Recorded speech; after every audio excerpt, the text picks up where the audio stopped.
Class 10 এর নতুন chapter metallurgy এই নিয়ে আজকের দিনের আমরা আলোচনা শুরু করব।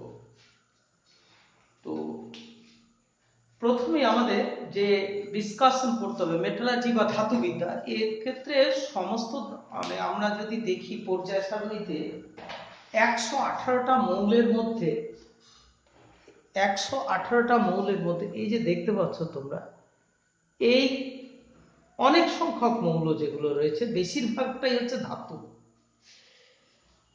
এবং তবে ক্লাস 10 এর মধ্যে বেছে বেছে 4টে ধাতু তার নিষ্কাশন, আংশিক নিষ্কাশন এবং তার মূলত ব্যবহার, এই বিষয়গুলো আমাদের ক্লাস 10 এর সিলেবাসের মধ্যে রয়েছে।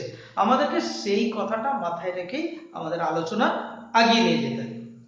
প্রথমেই আমাদের তাহলে শুরু করতে হবে এই রকম দিয়ে, খনিজ এবং আকরিক। খনিজ মিনারেলস, খনিজ কাকে বলে? যদি আমরা বাংলা ব্যুৎপত্তিগত দিক থেকে যদি দেখি, খনি পূর্বক জনযুক্ত ড, জনযুক্ত ড মানে হচ্ছে জন্ম, অর্থাৎ খনিতে জন্ম যাহার। খনিতে জন্ম কাহার? এই বিভিন্ন ধাতু মানে ধাতুগুলো তাদের বিভিন্ন রকম লবণ অবস্থায়। আমরা পর্যায় সারণীতে যখন পড়েছিলাম, পর্যায় সারণীর এই যে 16 নাম্বার যে গ্রুপ, পর্যায় সারণীর 16 নাম্বার যে গ্রুপ, এটা একটু পুরনো, এই 16 নাম্বার গ্রুপ, তাতে কে আছে? পর্যায় আমি লিখে দেখিয়ে দিচ্ছি। পর্যায় সারণীর 16 নাম্বার গ্রুপে আছে অক্সিজেন, সালফার, সেলেনিয়াম, টেলুরিয়াম। আরো আছে oxygen, sulphur, selenium, tellurium, lead, বর্তমানে এইগুলো। তার মধ্যে এই প্রথম এই 4টে মৌল, এইগুলোকে বলা হয় চ্যালকোজেন। কেন? অক্সিজেন, সালফার, সেলেনিয়াম, কারণ বেশিরভাগ খনিজ এবং আকরিক গুলো আইদার অক্সাইড অথবা সালফাইড বা সেলেনাইট বা টেলুরাইড, এছাড়াও কার্বনেট আছে, ক্লোরাইড আছে, মানে এরকম আছে।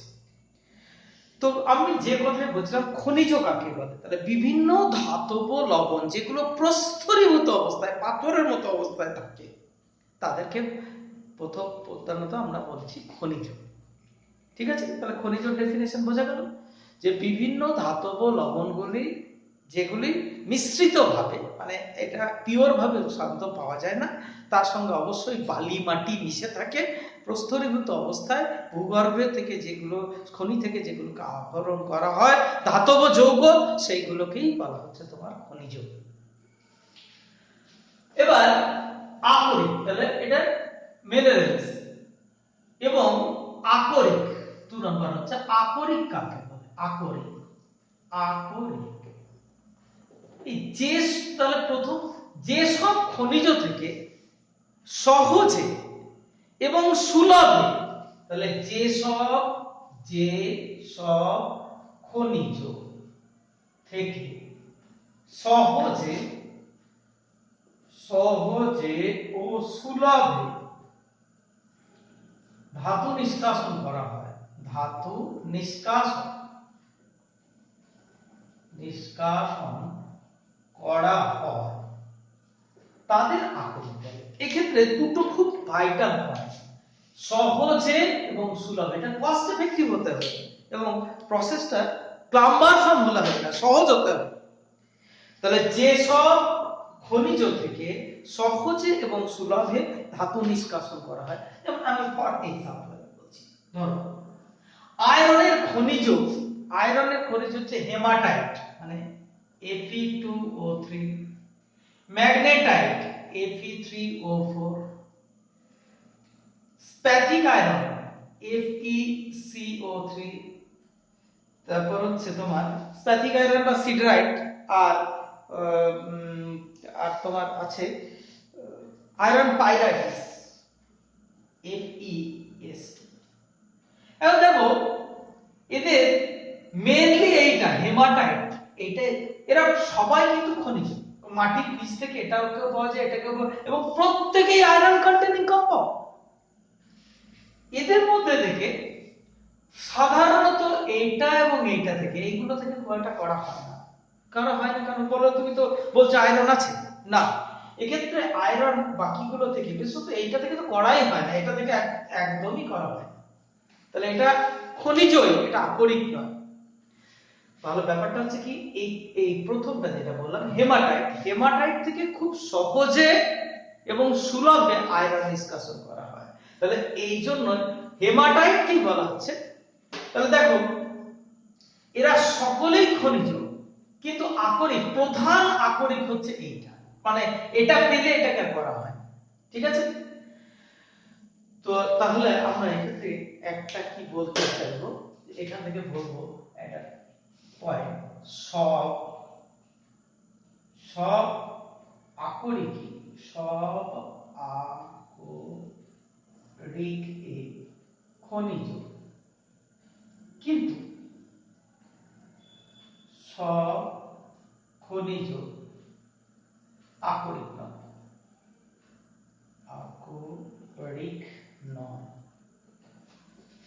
বোঝা গেল? তাহলে কি বলতে হবে, এটা এটা যদি এক্সপ্লেইন করতে হয়, বলতে হবে যে ধাতু, বিভিন্ন ধাতব যৌগ যেগুলো প্রস্তরীভূত অবস্থায় কোথা থেকে, মাটির নিচ থেকে, খনি থেকে সংগ্রহ করা হয়, তাদেরকে বলা হচ্ছে তোমার কি, তাদেরকে বলা হয় খনিজ। এই খনিজ যে এই খনিজ, সব খনিজ থেকে কিন্তু ধাতু নিষ্কাশন করা হয় না, যে খনিজ থেকে সহজে এবং সুলভে ধাতু নিষ্কাশন করা হয় তাদেরকেই বলা হয় আকরিক। যেমন উদাহরণ হিসেবে বলবে, এরা এরা সকলে কি কি নাম বললাম, হেমাটাইট, ম্যাগনেটাইট, স্প্যাথিক আয়রন বা সিডারাইট এবং আয়রন পাইরাইটিস, এরা সকলেই প্রথমত খনিজ, কিন্তু আয়রন প্রধানত সহজে এবং সুলভে হেমাটাইট থেকে নিষ্কাশন করা হয়, এখান থেকেও করা হয়, প্রধান আকরিক হচ্ছে এটা। তাহলে কিন্তু এইগুলো থেকে সাধারণত করা হয় না, তার কারণ আছে, বড় ক্লাসে সেগুলো ডিসকাস করা হয়, এইটার আমি সহজে বলে দিচ্ছি। দেখো এখান থেকে যে আয়রন নিষ্কাশন করা হয় তার মধ্যে সালফার অপদ্রব্য হিসাবে কিছুটা উপস্থিত থেকেই থাকে, আর সেই সালফার উপস্থিত থাকলে লোহার টেনসাইল স্ট্রেংথ মানে ভঙ্গুরতা বেড়ে যায়, ঠিক আছে, সেই জন্য এইখান থেকে সাধারণত করা হয় না। আর এইখান থেকে লোহা নিষ্কাশন যে যে যন্ত্র, যে বিশেষ একটি ব্যবস্থার মধ্যে করা হয় তাকে ব্লাস্ট ফার্নেস বা মারুচুল্লি বলে। মারুচুল্লি থেকে এইটা করতে গেলে ওই মারুচুল্লির উষ্ণতাটা হ্রাসপ্রাপ্ত হতে শুরু করে, সেই জন্য সাধারণত মারুচুল্লিতে এটা করা যায় না। যাই হোক, তোমাদের সেটা স্কোপের বাইরে, তবু আমরা এটা বললাম। তাহলে আমাদের ডিসকাশনের মধ্যে সব খনিজ আকরিক, মানে এবার খনিজ এবং আকরিকের মধ্যে পার্থক্য নিশ্চয়ই বুঝতে পারলেন, ডেফিনেশনটাই। আর একটা ডেফিনেশন, এই দুটো ডেফিনেশন বলতে হবে যে খনিজ কাকে বলে এবং আকরিক কাকে বলে, মানে পার্থক্যের, একদিকে খনিজ আর একদিকে আকরিক লিখলে, খনিজ ডেফিনেশন লিখলে, আকরিক লিখলে। 2 নম্বর পয়েন্ট হচ্ছে, 2 নম্বর পয়েন্ট কি, খনিজ থেকে সহজ এবং সুলভে ধাতু নিষ্কাশন করা যায় না, আর আকরিক থেকে সেটা করা যায়, এই তো দুটো পার্থক্য হয়ে গেল। তাহলে খনিজ এবং আকরিকের পার্থক্য এবার তোমাদের হলো। এবার আমাদেরকে দেখতে হবে খনিজ মল কাকে বলে। খনিজ মল, গাম, জিএবি, গাম, গাম কাকে বলে, দেখো খনিজ মল, খনিজ মল,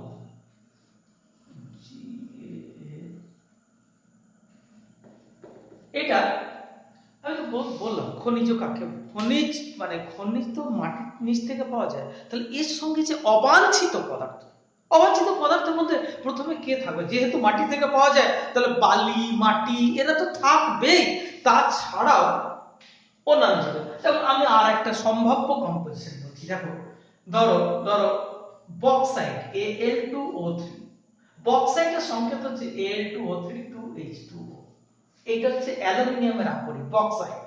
এবার এর সঙ্গে শুধু এইটা তো পাবে, মানে গেলে মাটি খুঁড়লে আর এইটা পেয়ে গেলে সেরকম তো নয়, এর সঙ্গে অপধারিত রূপে এর সঙ্গে আরো কি কি থাকে দেখো, এর সঙ্গে থাকে Fe2O3, এর সঙ্গে থাকে TiO2, আর এর সঙ্গে SiO2, আর তো জল তো এছাড়াও XH2O কেলাস জল, মানে এটা তো পাথরের মতো তৈরি করতে গেলে এইটাকে কেলাস জল, এ তো থাকবেই। তাহলে এইটা আমি চাইছি, এইটা বাদ দিয়ে এই যে এটা বিশেষত এইটা তো প্রত্যেকের ক্ষেত্রে এসআই মানে বালি বালি, তাহলে এটা তো থাকবেই প্রত্যেকের ক্ষেত্রে। তাহলে এই যে অবাঞ্ছিত অন্যান্য পদার্থ সেইগুলোকেই বলা হচ্ছে, যেগুলোকে খুব সহজে ধৌত মানে ওয়াশিং করে বা অন্য খুব সহজ সাধারণ পদ্ধতির সাহায্যে এগুলোকে পৃথক করে ফেলা যায় কার থেকে, খনিজ থেকে, সেইগুলোকেই বলা হচ্ছে তোমার খনিজ মল। বুঝে গেল? এবার আমি এন্টার করি চ্যাপ্টারটার নামে, ধাতু বিদ্যা কাকে বলে। তাহলে খনিজ আমরা বললাম, খনিজ কাকে বলে, আকরিক কাকে বলে, খনিজ আকরিকের পার্থক্য দেখে নিলাম, খনিজ মল কাকে বলে। এবার ধাতু বিদ্যা কাকে বলে। ধাতু বিদ্যা শোনো, মেটালার্জি। ধাতু বিদ্যা হচ্ছে যে পদ মানে প্রথমে তাহলে তুমি কোন একটা ধাতু যেটাকে নিষ্কাশন করবে তার একটা উপযুক্ত আকরিককে সিলেক্ট করে নিলে এবং সেই আকরিক থেকে বিশুদ্ধ ধাতু প্রস্তুত করার যে পদ্ধতি তাকেই বলা হচ্ছে সামগ্রিকভাবে। একটা উদাহরণ বলছি, ধরো হেমাটাইট Fe2O, এখান থেকে তুমি কি করবে না করবে আমি জানি না, আমাকে পেতে হবে বিশুদ্ধ Fe পেতে হবে। তাহলে এই যে Fe2O3 থেকে Fe এই যে পাওয়া, তার জন্য যা যা করতে হয় এই গোটা ব্যাপারটাকেই বলা হচ্ছে ধাতুবিদ্যা। ঠিক আছে? তাহলে বা ধরো ZnO জিঙ্ক মানে ZnO ধরো না ZnS ধরো, ZnS জিঙ্ক সালফাইড, এটাই জিঙ্কের প্রধান আকরিক, জিঙ্ক ব্লেন্ড। এই জিঙ্ক ব্লেন্ড এই আকরিক থেকে তোমাকে পেতে হবে, আমি প্রথমে আগেই বলেছিলাম না, অক্সাইড, সালফাইড, সেলেনাইড, টেলুরাইড এইগুলোই মেইনলি আকরিক উৎপাদনকারী, সেই জন্য এগুলোকে চ্যালকোজেন্স বলা হয়েছিল। তাহলে দেখো এখান থেকে আমাকে কি পেতে হবে, বিশুদ্ধ জিঙ্ক পেতে হবে।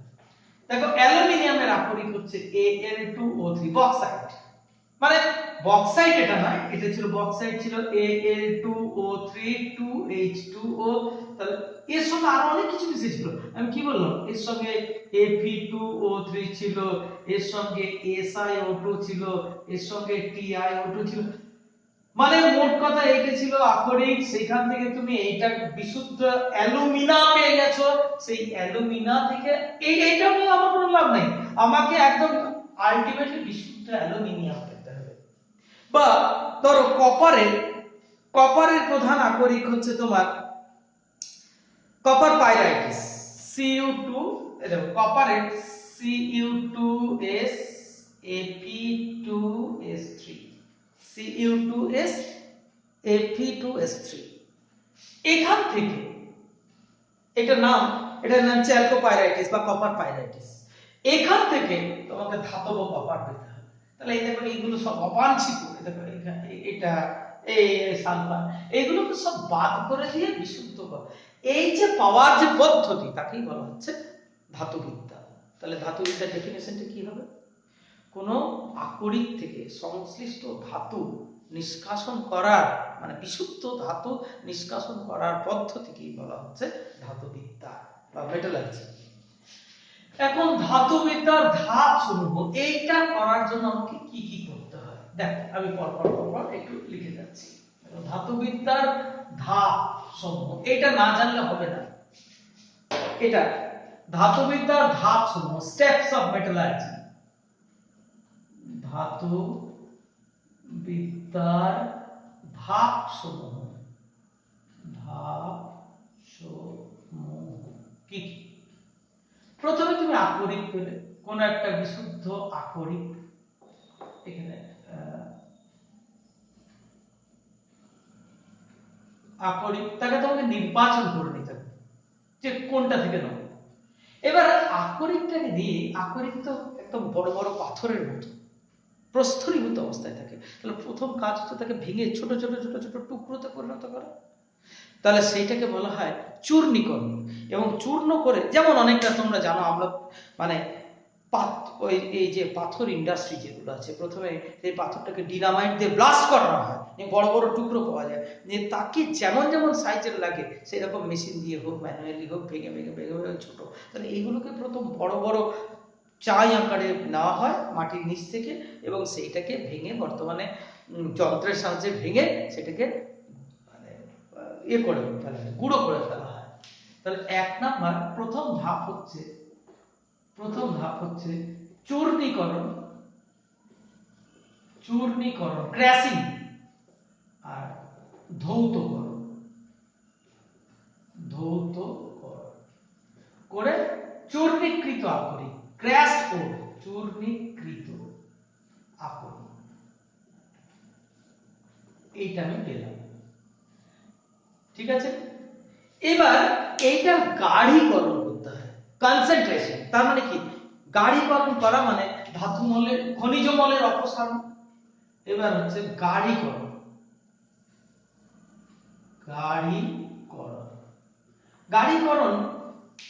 এইগুলোর অনেক ধরনের পদ্ধতি আছে। এই গাঢ়ীকরণ করার জন্য আমাদেরকে কি কি করতে হয়? গাঢ়ীকরণ করার জন্য প্রথম এক নাম্বার তৈল ভাষণ বা ফেনা ভাষণ, তৈল ভাষণ পদ্ধতি। 2 নাম্বার হচ্ছে তোমার অভিকর্ষজ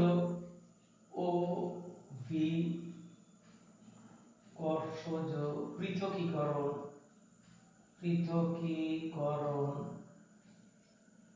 চৌম্বকীয়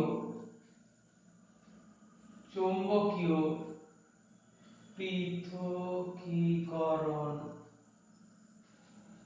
4 নাম্বার হলো কি তোমার, 4 নাম্বার অভিকর্ষ তৈল ভাষণ, অভিকর্ষ পৃথকীকরণ। 4 নাম্বার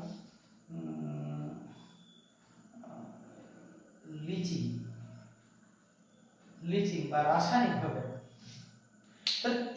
এইগুলো মানে কোনটা, যে কোনটা যেটা যেমন প্রয়োজন সেটা করার পর এটা লিচিং, তারপর হলো গাঢ়ীকৃত আকরিক। আরো এখানটায় আরো দুটো লিখে দিই, লিচিং 4 নাম্বার। 5 নাম্বার ভস্মীকরণ, ক্যালসিনেশন, ভস্মীকরণ বা তাপ জ্বালানো, কোনটা বা রোস্টিং, কোন একটা করে নেওয়া হয় এটা। তাহলে এটা যেটা পেলাম গাঢ়ীকৃত, কনসেন্ট্রেটেড ও গাঢ়ীকৃত আকরিক। তাহলে এই পদ্ধতিগুলো করার ফলে, আমাদের কি হলো জানো, এইগুলো কিছুটা খনিজ মলের অপসারণ,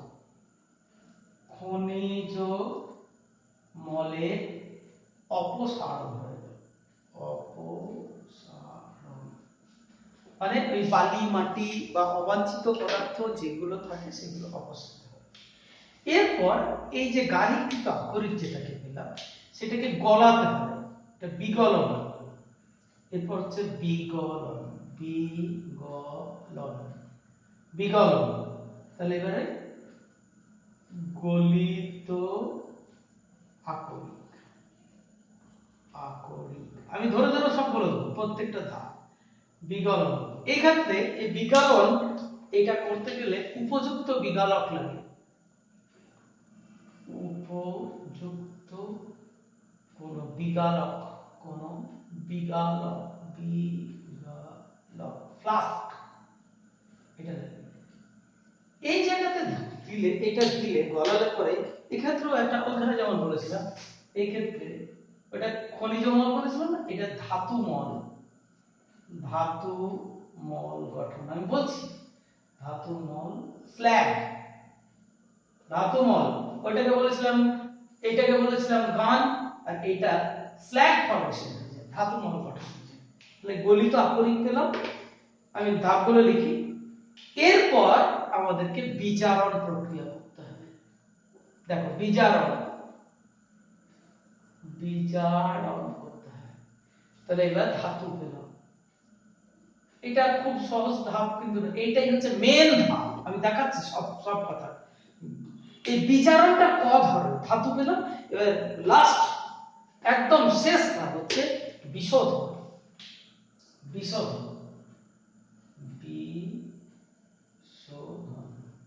বিশোধন, এবার হলো বিশুদ্ধ ধাতু, বিশুদ্ধ ধাতু। এই হলো তোমার মেটালার্জি স্টেপস। তাহলে আমি একবার রিক্যাপিচুলেট করে দিই, আমাকে কি করতে হবে, কি করতে হবে।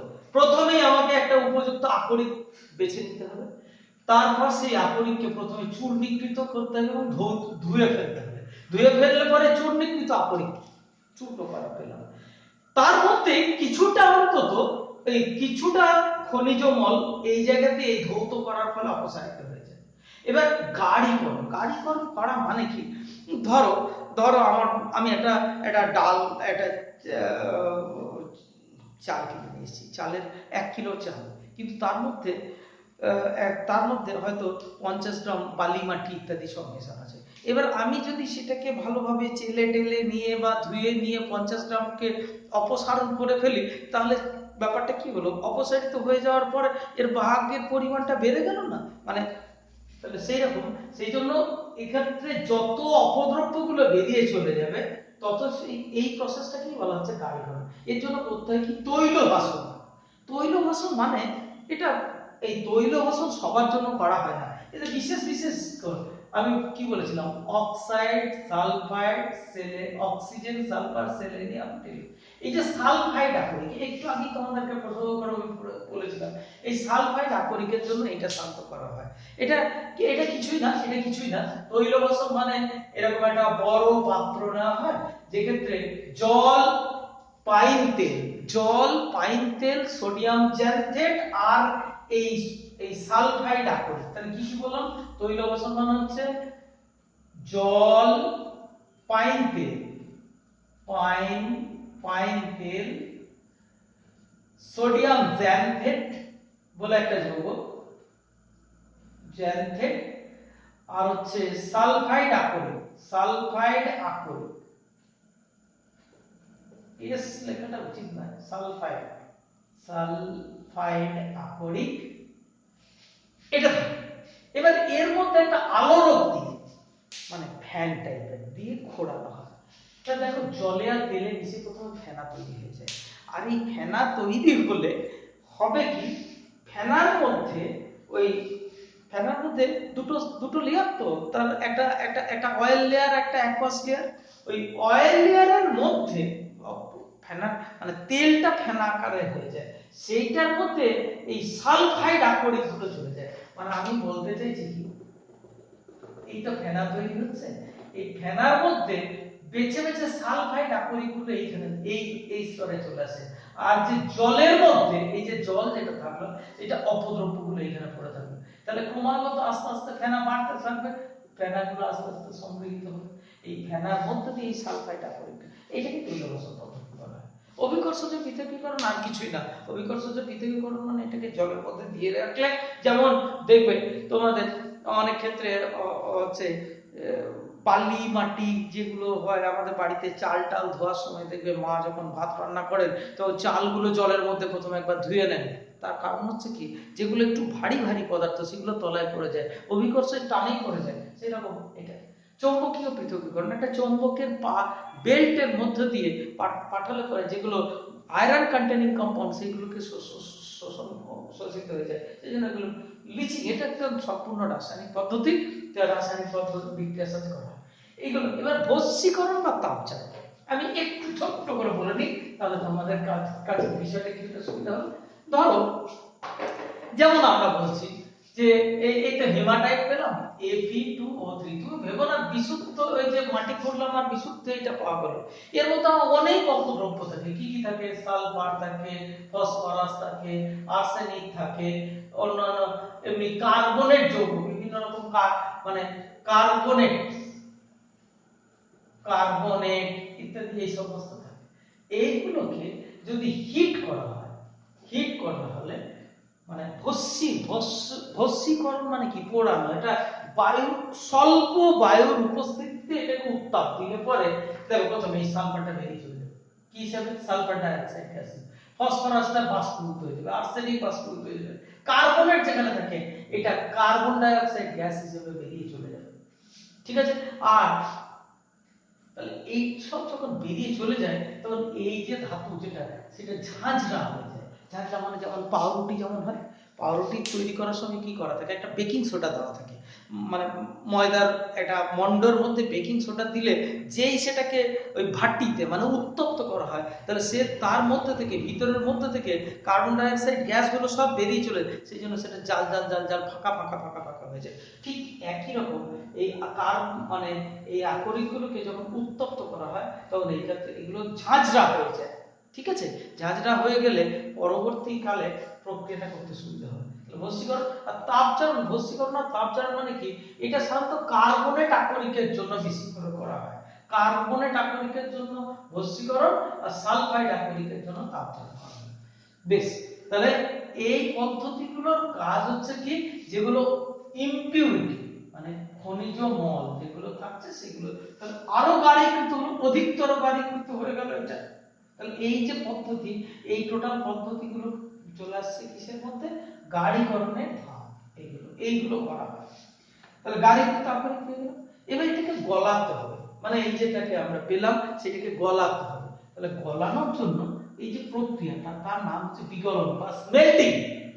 এবার এই গলানোর জন্য একটা উপযুক্ত বিগালক, বিগালকের কাজ কি, বিগালকের দুটো তিনটে মেইনলি কাজ। বিগালকের প্রধান কাজ হচ্ছে কি, এইটা এই যে গাঢ়ীকৃত আকরিক থাকে তার মানে গলনাঙ্কের মান অনেক বেশি থাকে। এবার এই উপযুক্ত সিলেক্টিভ কোন একটা রিয়েজেন্ট যোগ করলে এর গলনাঙ্ক অনেকটাকে কমে যায়। তোমরা আগের চ্যাপ্টারে আমরা অ্যালুমিনিয়াম নিষ্কাশনের ক্ষেত্রে আমরা বলেছিলাম অ্যালুমিনার গলনাঙ্ক থাকে 2050 ডিগ্রি সেলসিয়াস। সেক্ষেত্রে ক্রায়োলাইট এবং ফ্লোরস্পার এই দুটো পদার্থ মিশিয়ে দিলে 2050 থেকে গলনাঙ্কটা কমে গিয়ে সেটা কততে পরিণত হয়ে যায়, 950-এ পরিণত হয়ে যায়। ঠিক আছে, তাহলে অ্যালুমিনার ক্ষেত্রে বেছে বেছে আমাদেরকে ক্রায়োলাইট এবং ফ্লোরস্পার নিতে হয়। সেরকম আয়রনের আকরিকের ক্ষেত্রে মানে হেমাটাইটের ক্ষেত্রে আমাদেরকে ক্যালসিয়াম কার্বনেট CaCO3 মানে চুনা পাথর এবং কোক চুনা পাথরকেই মেনলি দিতে হয়। তাহলে এটা তাহলে প্রথম বিগালকের প্রথম কাজ হচ্ছে কি, গলনাঙ্ককে কি করে দেওয়া, কমিয়ে দেওয়া, আকরিকের গলনাঙ্ক। আর শুধু তাই নয়, আর একটা কাজ আছে। এবার দেখো তোমাদের একটা নতুন জিনিস লিখেছি যে খনিজ মল যেটা এইখানে হয়ে গেল মানে কিন্তু তোমার সমস্ত খনিজ মল বেরিয়ে গেল তা কিন্তু নয়, অনেকটাই বেরিয়ে গেল। এখন কিছু কিছু পরিমাণ এই গাঢ়ীকৃত আকরিকের মধ্যে অবশিষ্ট কিছু পরিমাণ খনিজ মল থেকে থাকে। এই যে এই ক্ষেত্রে খনিজ মল থেকে থাকে, সেটা এই বিগালক, এই বিগালকের সঙ্গে খনিজ মল এটা যুক্ত হয়ে যায়। তাহলে খনিজ মল যোগ বিগালক দিয়ে তৈরি হয়ে যায়, যেটা তৈরি হয় সেটা হচ্ছে ধাতু মল। এই ধাতু মল এটার নাম হচ্ছে স্ল্যাগ, আর এটা বলেছিলাম গাম। ঠিক আছে, এই খনিজ মলের সঙ্গে বিগালক যুক্ত হয়ে ধাতু। এবার ধাতু মলটা এমনই একটা প্রকৃতির, হয় এটা এই যে গলিত আকরিক তার উপরে ভেসে ওঠে, যেমন আমরা হয় কি দেখবে লুচি ভাজার সময় যেটা হয়, তেলের মধ্যে লুচি ছাড়লে যখন ওটা ভাজা হয়ে যায় তখন উপরে ভেসে ওঠে, অথবা তাহলে ধাতু মলটা হয় উপরে ফ্লোট করে ওঠে অথবা এ একদম নিচে চলে যায়। তার মানে এই যদি গলিত আকরিকের অবস্থান এইরকম হয় তাহলে ধাতু মলটা হয় কখনো উপরে চলে যায়, এইটা ধাতু মল হয়, অথবা না হলে এই তলাতে চলে যায়, মানে দুটো সেপারেট লেয়ার তৈরি হয়ে যায়। বোঝা গেল? তাহলে ধাতু মল কাকে বলে, খনিজ মলের সঙ্গে বিগালক যুক্ত হয়ে ধাতু মল। তাহলে আবার এই যে যেটুকু খনিজ মল ছিল সেটুকু অনেকাংশে অপসারণ। এখনো কিন্তু আমি বলে রাখি, এখনো ট্রেস অ্যামাউন্ট খনিজ মল কিন্তু এখানে থেকেই থাকবে, কারণ এই একবারে জন্ম থেকে নিয়ে আসা তুমি বের করে দেবো বললেই হবে। তাহলে দেখো এইবার আমি যেটা পেলাম গলিত আকরিক, তার মানে এখনো এর মধ্যে কিছু পরিমাণ খনিজ মল কিন্তু থেকেই থাকে। এবার সব থেকে ইম্পর্টেন্ট ধাপটাই আমরা আসি, বিজারণ। দেখো তাহলে এগুলো আমরা মুছে ফেলছি। বিজারণ কেন, কিভাবে আমরা বিজারণ কাকে, দেখো আমরা আয়রনের আকরিক Fe2O3 এখান থেকে আমি যদি এটম শব্দ ভিতরে কিছু Fe2O3 থেকে আমার উদ্দেশ্য হচ্ছে Fe চেক করা, তাহলে আমি সাদা চোখে কি দেখতে পাচ্ছি? আয়রন অপসারণ, এই সরি অক্সিজেন অপসারণ। তাহলে যে বিক্রিয়ায় বা যে প্রক্রিয়ায় অক্সিজেন অপসারিত হয় তাকে কি বলা হয়? বিজারণ। তাহলে এটা হলো একটা বিজারণ বিক্রিয়া, বিজারণ। তাহলে আমি বলতে পারছি Fe2O3 থেকে Fe উৎপন্ন করার যে পদ্ধতি, সেটা পদ্ধতিগতভাবে রাসায়নিক দৃষ্টিভঙ্গিতে থেকে দেখে আমরা কি বলবো? এটা হচ্ছে একটা বিজারণ প্রক্রিয়া। নেক্সট দেখো এখান, তারপর দেখো ধরো Cu2S, এখান থেকে Cu পাবো, সেটা সালফার অপসারিত, সালফার অপসারিত হয়ে যাচ্ছে, মানে এটা হচ্ছে একটা বিজারণ প্রক্রিয়া। বা ধরো ZnCO3, এখান থেকে হিট করলে প্রথমে ZnO, এখান থেকে হিট করলে, প্রথমে ZnO তৈরি হয়, ZnO থেকে Zn ধাতু, মানে এই দেখো এইখানটাই তখন তোমাদেরকে বলেছিলাম ভস্মীকরণ করা হয় কার্বনেট আকরিকের জন্য। তা আর একটা ধাতুর কথা আমরা বলেছিলাম কপার, এখান থেকে এটা বের হলো, এটা আর অ্যালুমিনিয়াম Al2O3, বক্সাইট এখান থেকে বিশুদ্ধ Al। প্রত্যেক ক্ষেত্রে দেখো এই ক্ষেত্রে অক্সিজেন অপসারণ হচ্ছে, এখানে সালফার অপসারণ হচ্ছে, এখান থেকে আলটিমেটলি এইখান থেকে হোক যা থেকে হোক আমি দেখবো এখানে দেখো জারণ সংখ্যা ছিল +2, এখানে হয়ে গেছে 0। দেখো এখানে কত ছিল? এখানে 0, এখানে হয়ে গেছে +1, এক্ষেত্রে ছিল +3 ছিল, এটা 0 হয়েছে, এখানে 0 +3। তো প্রত্যেক ক্ষেত্রেই বিজারণ। তাহলে ধাতু নিষ্কাশন পদ্ধতি হলো একটা বিজারণ পদ্ধতি, যেটা পেলাম তার থেকে উপযুক্ত পদ্ধতিতে বিশোধন। আজকে এই পর্যন্তই থাক, পরের দিন আবার